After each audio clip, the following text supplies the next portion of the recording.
Today we are reading a book that's called, from a series called Girls Survived. There's about 30 of them, which is really awesome. This is kind of a different version to I Survived, which is from a boy's point of view. So this is also history, but they're all from girls' points of view. So it's kind of just a different perspective, which is really fun. So this one is called Leah Braves the Flood, a Great Molasses Flood Survival Story by Gilbert. And they're all written by different people. Some are written by the same people, but most of them have different authors, so it's not always the same person. So we're going to read the first chapter of this today. Leah Braves the Flood, a Great Molasses Flood Survival Story. Chapter 1. Boston, Massachusetts, Leah's apartment, North End neighborhood, January 15th, 1919, 6:45 a.m. Crash! I yelped and dropped the knife I had been holding. Rubbing my elbow, I looked to see what I had bumped. A can of molasses rolled under the kitchen table. Brown, sticky gloop trailed across the floor. For goodness sake, Leah, I muttered to myself. I hadn't noticed the can perched on the edge of the counter. As usual, I had been daydreaming about horses. In my imagination, I'd been standing tall in the stirrups of a palomino. I could feel the wind blowing my hair. I could hear the horse whinnying. It was awful to realize I was back in the kitchen of the tiny tenement I shared with my uncle. I had lived in this tiny apartment for 8 years. My mother and I had moved in with Uncle Vito when I was 6. After my father died in a train crash, there had never been enough room. I was always bumping into walls and stubbing my toes on the furniture. I knew I should be grateful. Some of my friends lived in 2-bedroom apartments with 16 other people. But even with the 3 of us, it was too small. Then, last October, my mom died from influenza, leaving me and Uncle Vito. There might be one less person in the tenement now, but it was 1,000 times more suffocating. Sometimes I felt the walls might cave in on me. When my mother left, she took every little bit of space with her. I shook my head before the memories of my mother overwhelmed me. I reached for the can, but it was slippery and rolled away from me. More molasses spilled onto the floor. The dark syrup oozed between the cracks in the board. Dang it, I muttered, looking in dismay at the expanding puddle. Molasses was so thick that it took forever for a tablespoon to fall onto a bowl of bread dough. And yet somehow I managed to make a huge mess with the slowest of syrups. I dipped a rag in my bucket of water and knelt on the floor, carefully tucking the rag hem of my skirt underneath my knees to keep it clean. I only had 2 dresses, and my other one had a tear in the sleeve. I couldn't go to school in molasses-covered dress. My first few swipes smeared the syrup in a wider circle. I muttered a swear word. Uncle Vito would have frowned if he had heard me. We lived across the street from the docks, though. I heard those words echo through the neighborhood every day. It took 3 rags and half a bucket to clean up the worst of the spill. There was still a sticky patch on the floor, though. The burnt sugar smell of molasses hit me, bringing with it a memory. When my mother had been alive, she'd made bread every day. She'd always given me a taste of the molasses. The syrup had left a slightly bitter taste at the back of my mouth. I would wrinkle my nose, and my mother would laugh. Ever since she died, the smell of molasses had made me queasy. The memories were too much. I sat back on my heels as my eyes filled with tears. I'll finish with you later, I told the sticky patch. You'll finish with what later? My uncle asked as he entered the apartment. He set a bag of dried lentils on the table. Then he dropped a few coins into the can on the stove, our vacation fund. Vito had promised we would take a trip to Coney Island in New York next summer and ride the roller coaster. I couldn't wait. I spilled molasses, I said, quickly wiping away my tears. I knew it made Uncle Vito sad to see me upset.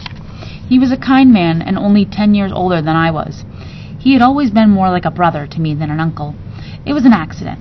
Uncle Vito grinned, a smile that lit up his narrow face and ruffled my hair affectionately. You were going too fast, weren't you? He asked, pushing his glasses further up his nose. It was the refrain of my childhood. Don't go too far ahead of me, Leah. my mother would shout as she chased me down the streets. Slow down, my teachers would say as I burst into classrooms. What's your hurry, girl? Dock workers would call as I breezed past on my way to the corner store. I ignored Uncle Vito's question. I'll stop by the tank this evening and scoop up some more molasses, I said instead.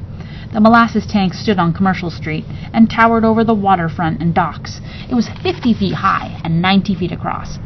Twice as high as the warehouses, it loomed over and as wide as a baseball infield. Every few months, massive ships from the Caribbean would sail into the harbor. The ships carried thousands of gallons of molasses, which the crews unloaded into the tank. Trains then carried shipments of molasses to the main Purity Distilling Company plant, where it was turned into alcohol. Most of the neighborhood got their molasses from the tank. We'd bring cans and scoop up the streams of molasses running down the sides. It was technically illegal, but it was practical. Vito pursed his lips. I don't like you going near that tank, he said. It's too dangerous. He paced to the window and stared at the tank. Vito worked for Purity, which was now owned by the United States Industrial Alcohol, doing whatever needed to be done. He met the ships when they arrived and helped the crews unload molasses into the tank. When it was time to send smaller shipments to the main plant, Vito helped load molasses onto the train cars. He also monitored the gauges and molasses levels. Vito worried about the tank incessantly. He told me once he had dreams of the tank collapsing. When that happened, he'd leave the apartment in the middle of the night and run across the street to check on it. It's been there for 4 years. Nothing bad has happened yet, I commented. But despite my words, I knew my uncle was right. There was something off about the tank. If I stood close, I could hear it creaking and groaning. It had leaked ever since it was built. It's been worse this week, Vito said. The Malario unloaded more than 1 million gallons on Monday. The noises have been terrible. A few of the dock workers even stopped to ask about it. They're worried about it, and so am I. And still nothing from your bosses? I asked. Vito's face twisted with a grimace. No, he huffed. I've done all I could. I told them about the groans. I brought them the shards of metal that have flaked off from the inside of the tank. They sent men to caulk the seams a few times, but it didn't help. Then they had the tank painted brown, as if that would hide the leaks, he scoffed. There's nothing else you can do, I said. I knew Vito felt like he had failed somehow, but it was clear his bosses didn't care to address the problem. They obviously care more about making money than fixing the tank. I know, Vito said. Now that the war is over, there's not a huge demand for weapons, and with prohibition around the corner, they'll lose a lot of money. They're desperate. Most of the molasses in the tank was turned into industrial alcohol, which was used for weapons. That had been all fine and good, since most of the world had been at war since 1914. But the Great War had ended last November. Purity Distilling did turn some molasses into rum, but the United States was only one vote away from ratifying the 18th Amendment. Once the amendment was official, prohibition would start. It would be illegal to make or sell alcohol. Vito pushed away from the window and glanced into his empty lunch pail. I should be getting to work, he said. How are those sandwiches coming along? Oh, I said, reaching for a loaf of bread. Sorry, I got distracted. You coming home for lunch? Vito asked. Yes, like usual, I said. I always came home for lunch. I would sit at the kitchen table and think about my mother. It was the only time I could cry without Vito hearing me. I put together a few sandwiches and wrapped them in wax paper. Have a good day, Uncle Vito, I said, handing him the lunch pail. Thanks, Leah. He paused for a moment before going out the door. You'll make someone a great wife someday. He disappeared before he had a chance to answer. But even if he stayed, there'd be no point in arguing. Vito wanted me to stay in the neighborhood and have a safe, predictable life. He didn't like my real plans. I wasn't going to be a wife or have a safe, predictable life in my old, cramped neighborhood. As soon as I had enough money, I was going to hop on the train west and find work on a ranch. I was going to be a cowboy. So, that's chapter 2. But these books are super awesome, and I'm really excited that they're in the library now. But if you are interested in this one or in any other library or in any other book by Girls Survived, definitely come to the library and grab it. And thanks for stopping by for Chapter Friday. I'll see you next week. Bye.